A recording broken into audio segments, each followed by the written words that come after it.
எல்லாருக்கும் வணக்கம். இன்றைக்கி நம்ம பார்க்க போகிறது பிக் பாஸ் டே 85 ரிவ்யூ பற்றி தாங்க. இந்த எபிசோடு ஃபுல்லாகவே பார்த்தீங்க அப்படின்னா மாயாவை சுற்றியே நகர்ந்த மாதிரி தெரிஞ்சது. அது காரணம் மாயா நாமினேட் ஆனதுனாலயான்னு தெரியல. ஆனால் ஃபுல் கண்டென்ட்டுமே மாயாவை சுற்றி மட்டுமே நடந்துட்டு இருந்துச்சு. எபிசோட ஸ்டார்டிங்லேயே பார்த்தீங்கன்னா மணி, ரவீனா, விஷ்ணு 3 பேர் வந்து பேசிகிட்டு இருக்காங்க. அப்போ பேசிகிட்டு இருக்கும்போது என்ன சொல்கிறாங்கன்னா, மாயா வந்து விக்ரம்கிட்ட காமிச்ச விதம் வந்து ரொம்ப ரொம்ப தப்பு, அப்படி காமிச்சிருக்கவே கூடாது. விக்ரம் வந்து சாரி சொல்கிறதுக்காக ஹக் பண்ணும்போது கூட மூஞ்சி அப்படி வச்சுருந்ததெல்லாம் வந்து ரொம்ப ஓவராக இருக்குது அப்படின்னு சொல்லிட்டு இருக்கும்போது விஷ்ணுவும் ஆமாம் எனக்குமே அதை பிடிக்கல, அவங்களாம் அப்படி பண்ணதே தப்பு. அதாவது விக்ரம் வந்து ரொம்ப நம்பினா ஒரு நம்பிக்கை துரோகம் பண்ணுற மாதிரி இருக்குது மாயா பண்ணுறது அப்படிங்கிற மாதிரிலாம் சொல்லி அந்த கண்டெக்ட் அப்படியே வளருது. அப்படியே பேரலாக பார்த்தீங்க அப்படின்னா மாயா, பூர்ணிமா, நிக்சன் இவங்க 3 பேர் பேசிகிட்டு இருக்காங்க. இந்த விக்ரம் வந்து நீ வந்து நம்பிக்கை துரோகம் பண்ணிட்டான், 12 வாரம் நான் கூட இருந்திருக்கேன், நான் உனக்காக என்னெல்லாம் பண்ணியிருக்கேன் அப்படின்னு நிறையா சொல்லி காமிச்சிட்டு அதுக்கப்புறம் வந்து நான் இவ்வளோ பண்ணி நீ வந்து என்னை ரிக்ரீட் பண்ணியிருக்க, எனக்கு பிடிக்கவே இல்லை, எனக்கு வந்து உன்னோட இதெல்லாம் தேவையில்லை, நான் வெளியில் வந்து நீ மீட் பண்ண கூட மாட்டேன் நான் அப்படிங்கிற மாதிரிலாம் மாயா சொல்லிட்டு இருக்காங்க. அதுக்கப்புறம் மார்னிங் டாஸ்கில் என்ன பண்ணுறாங்க அப்படின்னு பார்த்தீங்கன்னா, உங்களுக்கு இந்த வீட்டில் வந்து நீங்கள் பிக் பாஸில் வின் பண்ணிட்டீங்க. வின் பண்ணதுக்கப்புறம் என்ன தோணுதோ அதை பேசிட்டு அதுக்கப்புறம் வந்து யாரோ 2 பேர்த்துக்கு வந்து தேங்க்ஸ் சொல்லணும் அப்படிங்கிற மாதிரி ஒன்று சொல்லியிருந்தாங்க. அந்த டாஸ்கில் நிறையா பேர் எல்லாருமே நல்லா பேசியிருந்தாங்க. அது 24 பாக்ஸ் அவங்களை பார்த்தவங்க எல்லாத்துக்குமே தெரியும். எல்லாருமே நீட்டாக பேசியிருந்தாங்க. அதில் மாயாவோடதும் பூர்ணிமாவோடதும் மட்டும் காமிக்கிறதுக்கு என்ன ரீசன் எனக்கு தெரியவே இல்லை. அதுலேயும் பூர்ணிமா வந்து பிக் பாஸே வந்து கேட்குறாங்க, நான் பண்ணது தப்புனா நீங்கள் பண்ணது தப்பு தான் அப்படிங்கிற மாதிரிலாம் சொல்கிறாங்க. ஆக்சுவலாக அந்த டாஸ்க்கு வந்து எல்லா சீசன்லேயுமே அந்த டாஸ்க் இருக்கும். ஒரு அனிமல்ஸ்னுடைய கேரக்டரை வச்சு அந்த அவார்டை வந்து மற்றவங்க கொடுக்க சொல்லுவாங்க. அது எல்லா சீசன்லேயுமே அது வருது. ஆனால் அதை வந்து பூர்ணிமா பிக் பாஸ் பார்த்துருக்காங்களா என்னன்னு எனக்கு தெரியல. அது வந்து ஒரு புல்லிங் மாதிரி வந்து பிக் பாஸ் என்ன பண்ணிட்டாரு அப்படிங்கிற மாதிரி ப்ரொஜெக்ட் பண்ணுறாங்க பூர்ணிமா.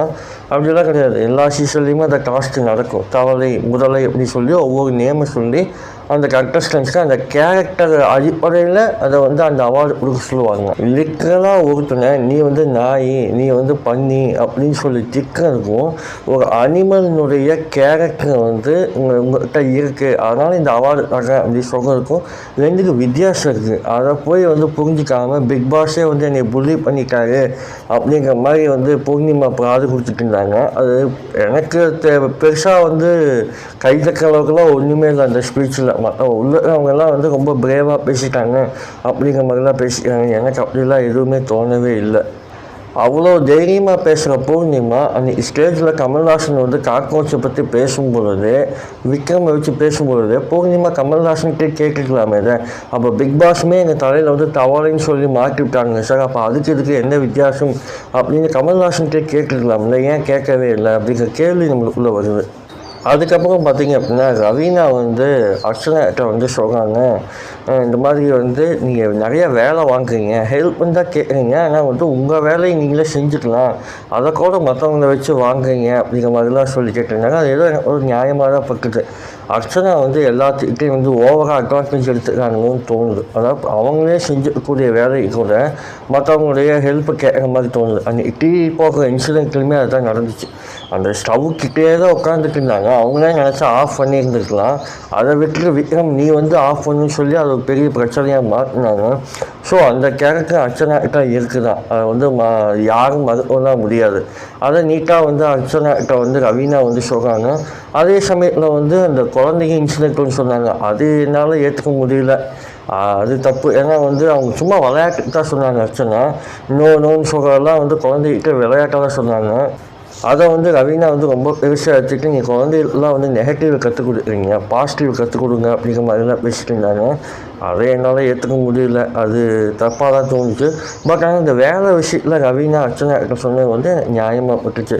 அதுக்கப்புறம் விசித்ராமாவும் வந்து கிளாரிஃபை பண்ணாங்க அர்ச்சனாகிட்ட, இந்த மாதிரி வந்து நீ வீட்டு ஆளுங்களை அப்படி ட்ரீட் பண்ணுற, அவங்க இங்கே வந்தப்போ தங்கச்சியை வந்து நீ கப்பெடுத்துவியா, அதை எடுத்து நீ வேலை வாங்கின, அதையே நீ மற்றவங்கள்ட்ட பண்ணும் பொழுது ஸோ இவங்க ஹேபிட்டே இதுதான் போல இருக்குது.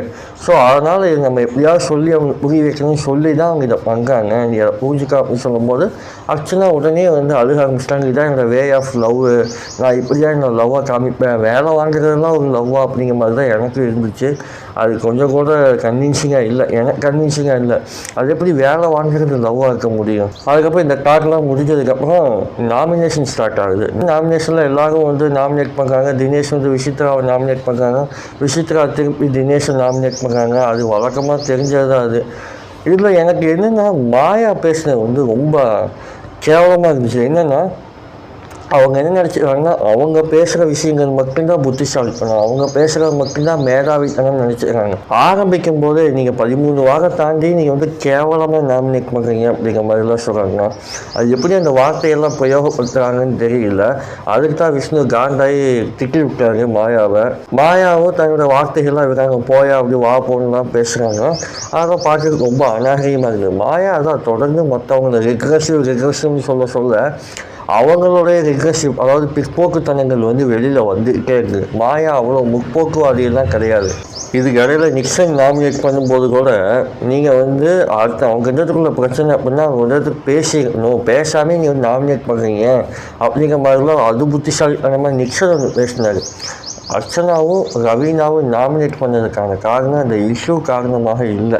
அந்த ஸ்டேஜில் அவங்க அப்படி ரியாக்ட் பண்ணதுக்காக தான் அவங்க நாமினேட் பண்ணாங்க. நீ என்ன தப்பு வேணாலும் பண்ணியிருக்கோம், விக்ரம் தப்பானவனாகவே இருக்கட்டும், உங்களுக்கு கோபமே இருந்தாலும் உங்களுக்கு பிடிக்கல அப்படின்னா அந்த இடத்துக்கு நீங்கள் வராமல் கூட இருந்துடலாம். வந்துட்டு அந்த மாதிரி மூஞ்சி சுழிக்கிறது, அட்டி பிடிக்கிற மாதிரி அந்த முக பாவனைகளை காமிக்கிறதுங்கிறது ரொம்ப கேவலமான ஒரு விஷயம். நீங்கள் அது உங்களுக்கு பிடிக்கலையா, அந்த இடத்துக்கு வரவே தோணலையா, ஒதுங்கி ஓரமாக நின்றுங்க.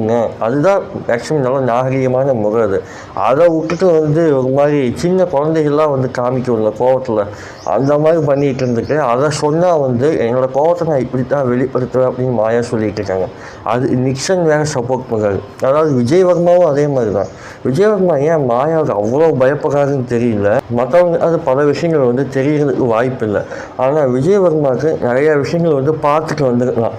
பார்த்துட்டு வந்துமே மாயாவுக்கு இந்தளவுக்கு பிளைண்டாக சப்போர்ட் பண்ணுறதுக்கான காரணம் என்னன்னு எனக்கு புரியவே இல்லை. அதுக்கப்புறம் நாமினேஷன்லாம் முடிஞ்சதுக்கப்புறம் விசித்ராமா வந்து விஷ்ணுக்கிட்ட ஒரு ஆர்கியூமெண்ட் மாதிரி போகிறாங்க.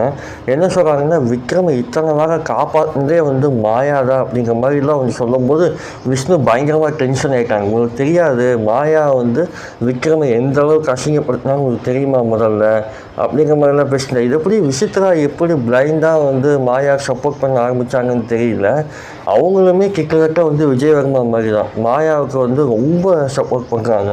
விக்ரமுக்கும் மாயாவுக்கும் நடந்த விஷயங்கள் என்னன்னே விசித்ராமாவுக்கு தெரியாது. ஆனாலுமே அவங்க மாயா பக்கம் போய் நின்று அவங்களுக்காக சப்போர்ட் பண்ணுறது வந்து அது பார்க்கறதுக்கே ரொம்ப கேவலமாக தான் இருந்துச்சு.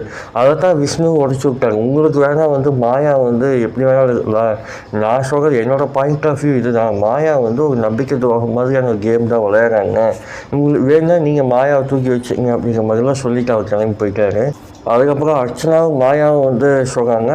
மாயா வந்து உடனே என்ன சொல்கிறாங்கன்னா, கண்ணகி அப்படிங்கிற பேர் எழுதுறாங்க. எதுக்காக அந்த வார்த்தையை எழுத்தாங்கன்னு தெரியல. கண்ணகி அப்படி சொல்லி அர்ச்சனாவை சொல்கிறாங்க. மறுபடியும் மாயா வந்து தப்பான வார்த்தைகளை வந்து விட்டுக்கிட்டே இருக்காங்க. அவங்க பண்ணது வந்து ஒரு தப்புன்னே அவங்க உணராமல் நியாயப்படுத்திக்கிட்டே இருக்காங்க. அதாவது பூர்ணிமாவும் மாயாவும் இந்த விஷயத்தில் வந்து ஒன்று தான். ஆனால் பூர்ணிமா வந்து ரொம்ப வளவளன்னு பேசி அதை டிஃபெண்ட் பண்ணுவாங்க. மாயா வந்து ரொம்ப ஹார்ஷான வார்த்தைகளை யூஸ் பண்ணி டிஃபெண்ட் பண்ணுவாங்க. ரெண்டு பேருமே தன்மேல் இருக்கக்கூடிய தவறுகளை வந்து புரிஞ்சிக்காமலே பேசுவாங்க. இவ்வளோதான் இந்த எபிசோடில் வந்து பேசுகிறதுக்கான கண்டென்ட்னு பார்த்தீங்கன்னா இவ்வளோதான் முடிஞ்சு. நீ நாளைக்கு எபிசோடில் என்ன போதுன்னு நம்ம ஒருத்தர் தான் பார்க்கணும். அடுத்த எபிசோடில் உங்களை வந்து சந்திக்கிறேன். தேங்க்யூ.